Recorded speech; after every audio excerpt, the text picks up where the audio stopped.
സ്തോത്രം.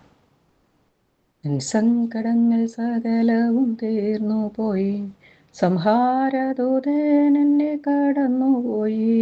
എൻ സങ്കടങ്ങൾ സകലവും തീർന്നു പോയി, സംഹാരദൂതൻ എന്നെ കടന്നുപോയി. കുഞ്ഞാട്ടിൻ്റെ വിലയേറിയ നീണത്തിൽ മറഞ്ഞു ഞാൻ രക്ഷിക്കപ്പെട്ട ക്ഷണത്തിൽ, മറഞ്ഞു ഞാൻ രക്ഷിക്കപ്പെട്ട ക്ഷണത്തിൽ. പറവുന്നു ഞാനിനി അടിമയല്ല, പറവുന്നു ഞാനിനി അടിമയല്ല.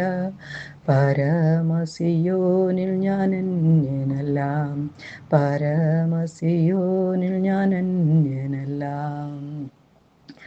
മാറയെ മധുരമാക്കി തീർക്കുമവൻ, മാറയെ മധുരമാക്കി തീർക്കുമവൻ. പറയെ പിളർന്ന ദാഹം പോക്കുമവൻ, പറയെ പിളർന്ന ദാഹം പോക്കുമവൻ. മരുവിലൻ ദൈവമെനിക്കധിപതിയേ, മരുവിലൻ ദൈവമെനിക്കധിപതിയേ.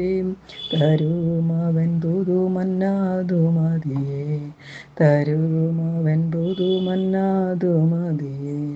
മനോഹരമായ കനാൻ ദേശമേ, മനോഹരമായ കനാൻ ദേശമേ. അതെനിക്കഴിയാത്തൊരവകാശമേ, അതെനിക്കഴിയാത്തൊരവകാശമേ.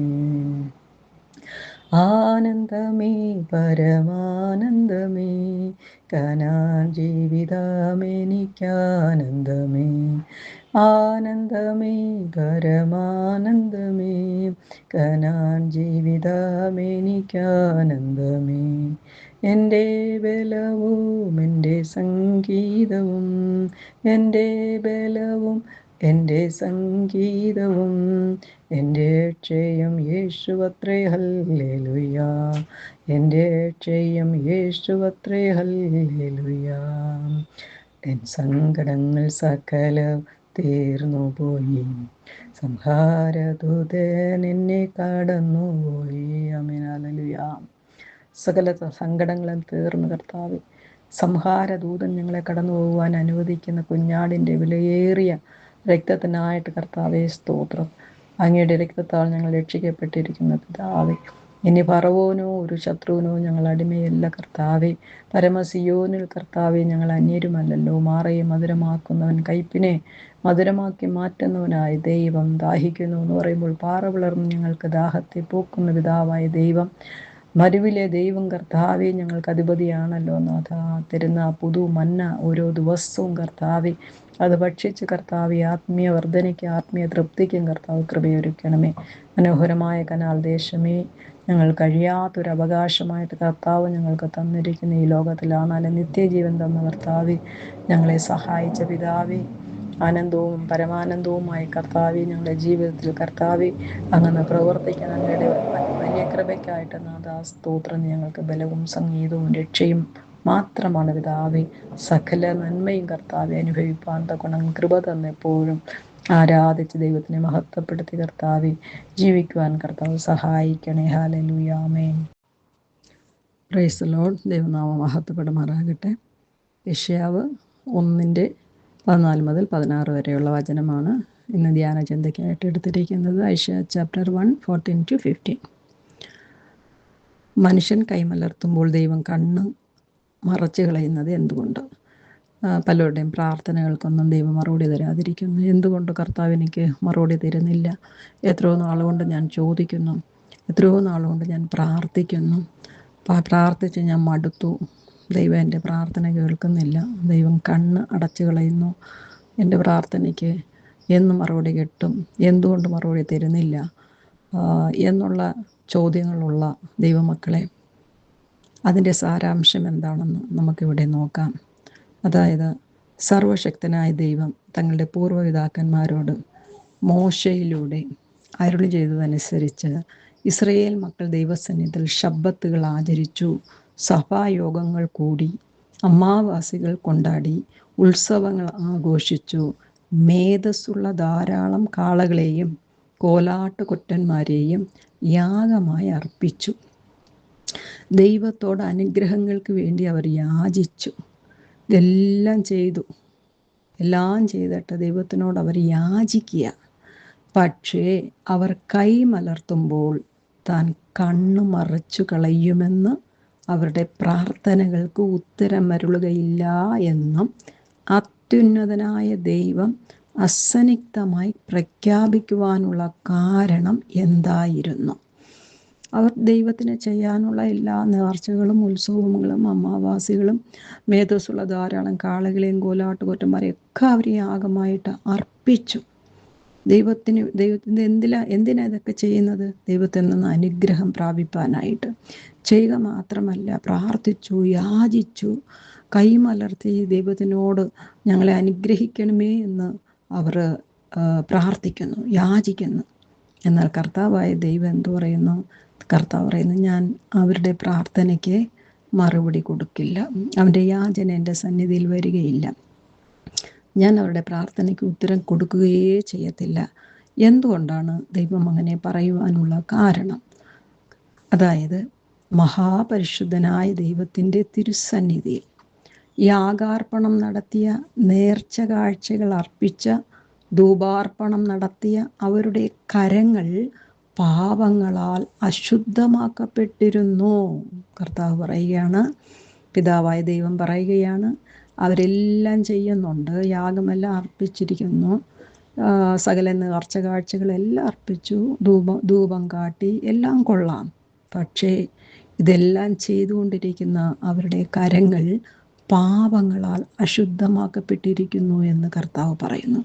കർത്താവായ ദൈവം നമ്മൾക്ക് കൊടുക്കുന്ന യാഗങ്ങളോ നേർച്ചകളോ ഉത്സവങ്ങളോ ഇതൊന്നുമല്ല നോക്കുന്നത്.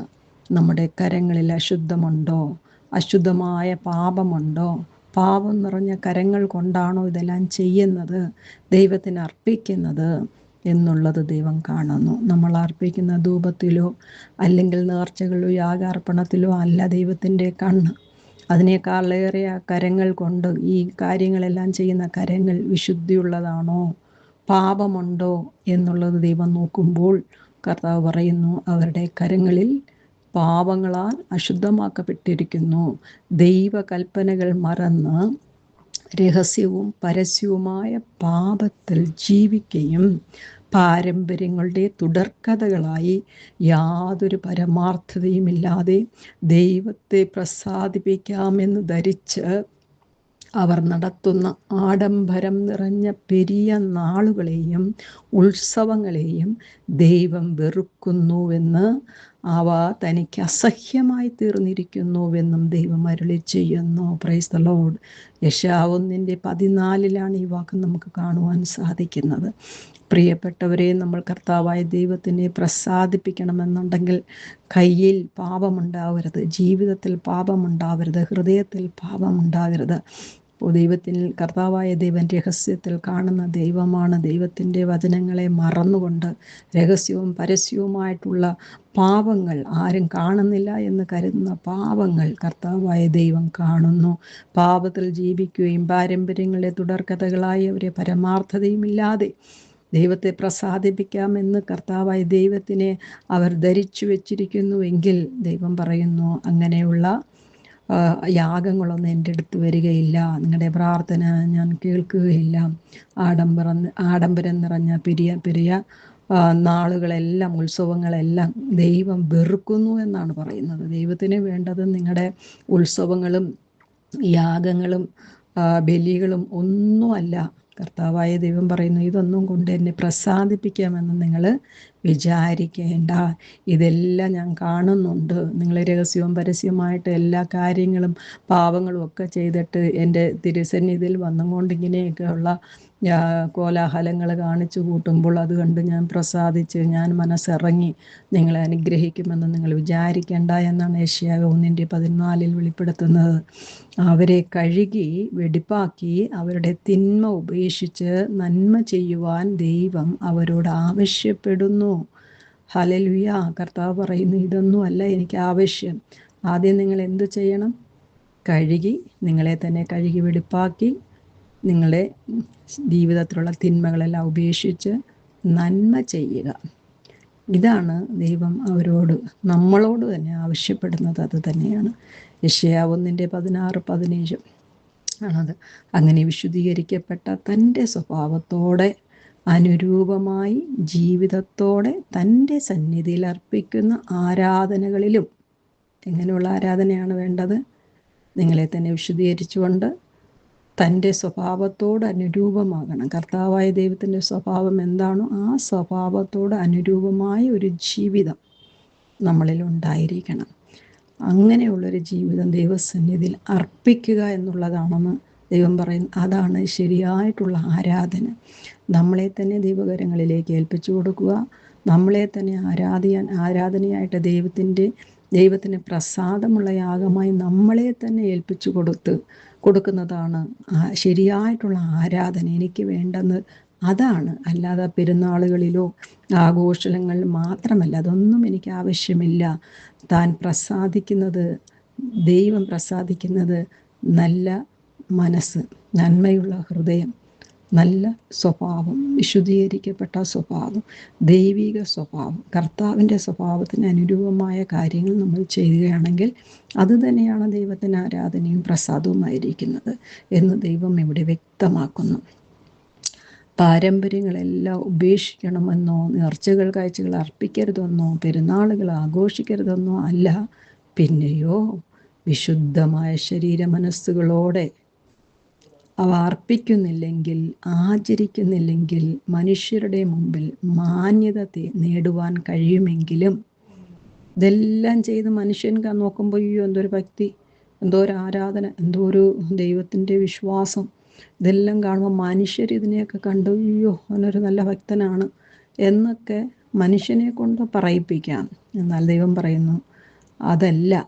മനുഷ്യരുടെ മുമ്പിൽ മാന്യത നേടുവാൻ കഴിയുമെങ്കിലും, ഇതെല്ലാം കൊണ്ട് മനുഷ്യൻ്റെ മുമ്പിൽ മാന്യത നേടുവാൻ സാധിക്കും. എന്നാൽ ദൈവത്തിൽ നിന്ന് യാതൊരു അനുഗ്രഹവും ലഭിക്കുകയില്ല എന്ന് പറയുന്നു. മാത്രമല്ല, അങ്ങനെ കൈമലർത്തുമ്പോൾ ദൈവം തന്നെ കണ്ണുമറച്ചു കളയുമെന്ന്, അവൻ്റെ നാമത്തിൽ പെരിയ നാളുകളും ഉത്സവങ്ങളും ആഡംബരപൂർവവും പെരുമ്പറയടിച്ച് ആഘോഷിക്കുന്നവർക്ക് ദൈവം മുന്നറിയിപ്പ് നൽകുകയാണ്. അപ്പോൾ കർത്താവായ ദൈവം പറയുന്നു, എന്തെല്ലാം ആഘോഷങ്ങളാണ്, എന്തെല്ലാം ഉത്സവങ്ങളാണ്, എന്തോരം ആഡംബര ജീവിതമാണ്.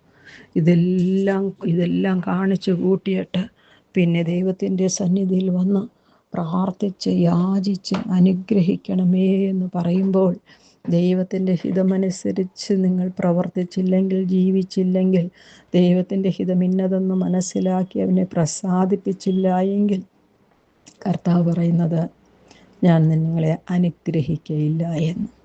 അപ്പോൾ കർത്താവ് ആഡംബര ജീവിതത്തെ വെറുക്കുന്നു, നേർച്ച കാഴ്ചകൾ വെറുക്കുന്നു. എന്നാൽ ഇതിലൊന്നുമല്ല ദൈവം പ്രസാദിക്കുന്നത്. നമ്മളെ തന്നെ കർത്താവിൻ്റെ കരങ്ങളിലേക്ക് ഏൽപ്പിക്കുക, നമ്മളെ തന്നെ കർത്താവായ ദൈവത്തിലേക്ക് കൊടുത്ത് ആരാധിക്കുന്നവരായിട്ട് മാറ്റുക. ദൈവത്തിൻ്റെ ഇഷ്ടപ്രകാരം നമ്മളെ മെനയുവാൻ തക്കോണം കരങ്ങളിൽ ഏൽപ്പിക്കുകയാണെങ്കിൽ മാത്രമേ ദൈവം നമ്മളെ പ്രസാദിപ്പിക്കുകയുള്ളൂ. ദൈവം നമ്മുടെ പ്രാർത്ഥന കേൾക്കുകയുള്ളൂ, യാചനയ്ക്ക് മറുപടി തരികയുള്ളൂ.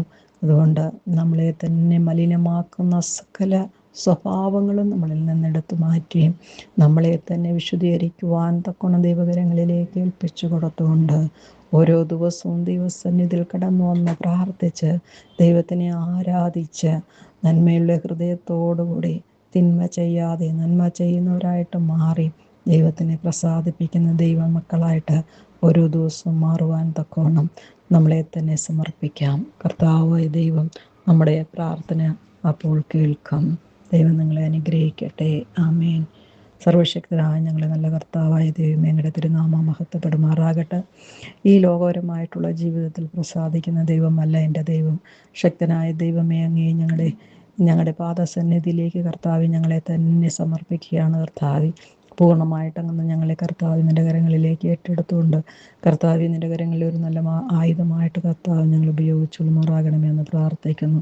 ആഡംബര ജീവിതങ്ങളും നേർച്ച കാഴ്ചകളും കർത്താവ് ഉത്സവങ്ങളും പാരമ്പര്യങ്ങളും എല്ലാം കർത്താവെ വലിച്ചെറിഞ്ഞുകൊണ്ട് വിഗ്രഹ ആരാധനകൾ കർത്താവ് എല്ലാത്തിനെയും വലിച്ചെറിഞ്ഞുകൊണ്ട് ഹൃദയത്തിലുള്ള വിഗ്രഹങ്ങളെല്ലാം എടുത്തു മാറ്റി കർത്താവ് ഞങ്ങളുടെ ഹൃദയത്തിൽ കർത്താവ് യേശുവിനെ എപ്പോഴും കർത്താവ് സ്ഥാപിച്ചുകൊണ്ട് കർത്താവെ അതിനകത്ത് വാസം ചെയ്യുവാനായിട്ട് അനുവദിച്ചുകൊണ്ട് ഞങ്ങളെ ജീവിതം തന്നെ നിനക്ക് സമർപ്പിച്ചുകൊണ്ട് ജീവിക്കുന്ന ഒരു നല്ല കർത്താവെ, ഒരു നല്ല ജീവിതം പെരുമാറാകണമെന്ന് പ്രാർത്ഥിക്കുന്നു.